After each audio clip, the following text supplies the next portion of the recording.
I don't know anything about MKO Abiola because the situation of this country sef no even allow us know anything. May we just dey house or may we go find something to do na im be June12 wey me I know say na holiday we dey do. That's all. But say MKO Abiola I no know anything. Wow, is it anyhowness for me?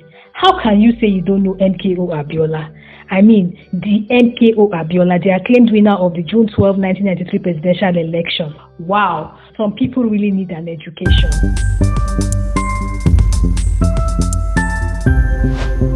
Hello and welcome to Let's Talk Naija. Let's Talk Naija is that show which digs into trending social and political issues that affect Nigerians. It is that talk show that amplifies the voices of the common man and woman on the streets. We begin this episode by wishing Nigerians a happy Democracy Day. Yay! It's Democracy Day today. We're going to have so much fun. To mark Democracy Day in Nigeria, this episode will be centered on facts about Moshood Abiola, the acclaimed winner of the June 12, 1993 presidential elections. Once again, happy Democracy Day, Nigerians. Nigeria on the march again. On the march again. Looking for Mr. President. On the march again. MKO is our man. Welcome back. If you know the lyrics to that song, then you must be an ancestor. Anyway, don't mind me, I'm just kidding. For real though, that song was a hit on the campaign train that year. It was literally everywhere. I must say that MKO's team did a madness on that one.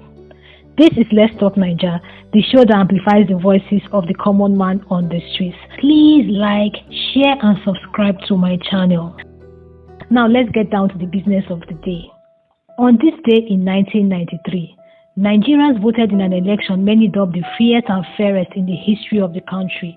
But the election was sadly annulled by the then military head of state, General Ibrahim Babangida, even though results declared showed that Moshood Abiola of the Social Democratic Party defeated Bashir Tofa of the National Republican Convention, NRC.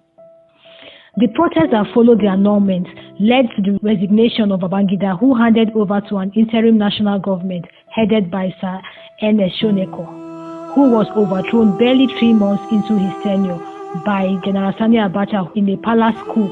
Things went from bad to worse for MKO when Abacha took over, as he was arrested and detained for declaring himself president in 1994. Sadly, after spending 4 years in detention, on July 7, 1998, weeks after the passing of General Sani Abacha and days before he was scheduled to be released from prison, MKO died at the age of 60 in Abuja of a heart attack. Now, the circumstances surrounding his death are still controversial. There are those who believe that he didn't die of natural causes, but rather he was murdered by the same people that made General Ibrahim Babangida annulled the June 1993 elections. That those people did not want him to take power, so they just killed him and took him out of the equation. Well, there's really no proof to back this up, so I think we just have to stick to the official version of things. Or what do you think? If you disagree with me, let me know in the comment section. Do you think that MKO Abiola died of natural causes? Share your views in the comment section. After the death of MKO, there were various agitations from his supporters that June 12 should be recognized as Democracy Day. Their wish came true on June 6, 2018, when the Buhari administration immortalized MKO by changing Democracy Day from May 29th to June 12. This is the reason why we are here today. This is the reason why we celebrate this great man, MKO Abiola. Great as MKO Abiola was, 1993 is a long time. I mean, this is like 30 years that June 12 was annulled. How many Nigerians still remember MKO? Well, I went to the streets to find out, so let's hear what they had to say. MKO Abiola was a presidential candidate. He could run for the presidential race, and he won the election, and the election was annulled, and he was arrested and jailed. At the point he died, and after that, Buhari now deemed it fit to be celebrating him on June 12th. Thank you. Thank you.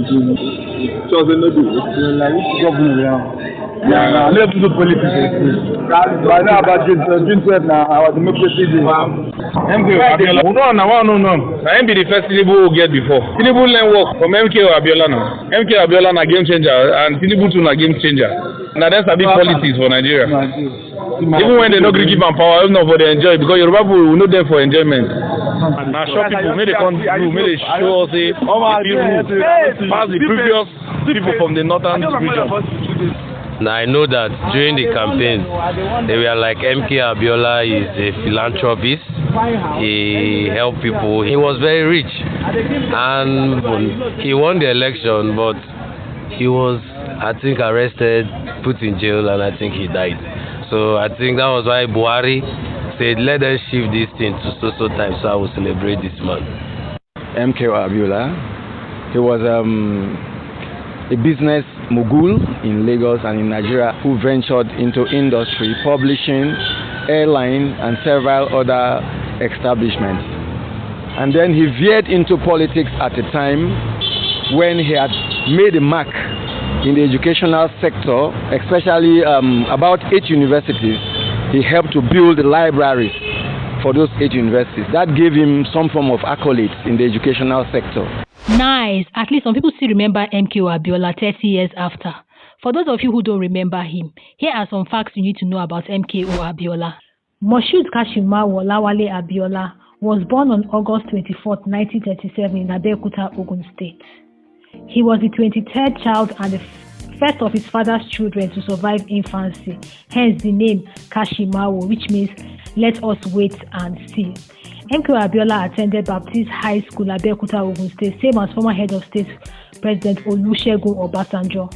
Coincidentally, he was the editor of the school magazine called The Trumpeter, while Olusegun Obasanjo was the deputy editor. Wait, so let me pause here. The word on the street is that despite being old schoolmates, there was no love lost between MKO Abiola and Obasanjo. And many people felt that the rift was coming more from Obasanjo's side. Obasanjo seemed to hate MKO to the extent that when he took over in 1999, it was expected that as a Yoruba man, he would make June12 the democracy day. But what did Obasanjo do? Rather, he went and made May 29th the date the military handed over to him, democracy day. Typical Obasanjo, very petty. So let us know if you know what caused the rift between Obasanjo and MKO, or people just made up that rift. Whatever your thoughts are, please share it in the comment section. Although MKO became a popular politician when he contested for the election in 1993, MKO's incursion in politics dates back as far back as when he was 19 years old. 19 years old. At the tender age of 19, MKO joined the National Council of Nigeria and Cameroon, NCNC, established by Nnamdi Azikiwe. At the age of 19, MKO was already involved in politics. So what were you doing when you were 19? Please let us know in the comment section. MKO was not just a brilliant politician, he was also brilliant academically. In fact, he was a first-class graduate of accounting. In 1960, he got a scholarship to study accounting at the University of Glasgow, Scotland. He would later get a distinction from the Institute of Chartered Accountants of Scotland. Now wow. Did MKO have 2 heads? Only one man a politician, only one man an academic guru. That's not all. MKO was also a renowned business mogul who owned several businesses such as Concord Press Nigeria Limited, Concord Airline, Wonder Bakery, Summit Oil International Limited, Habib Bank. He also served as Chief Executive of Radio Communications, Nigeria. MKO's influence extended beyond politics. He was also a known sports enthusiast. The Abuja National Stadium was renamed after him in 2018 in recognition of his contributions to sports in Nigeria. Back in the day, many sports stars and institutions benefited from his philanthropy. In 1980, he was conferred with the award of Pillar of Sports in Africa by the African Sports Journalists Union.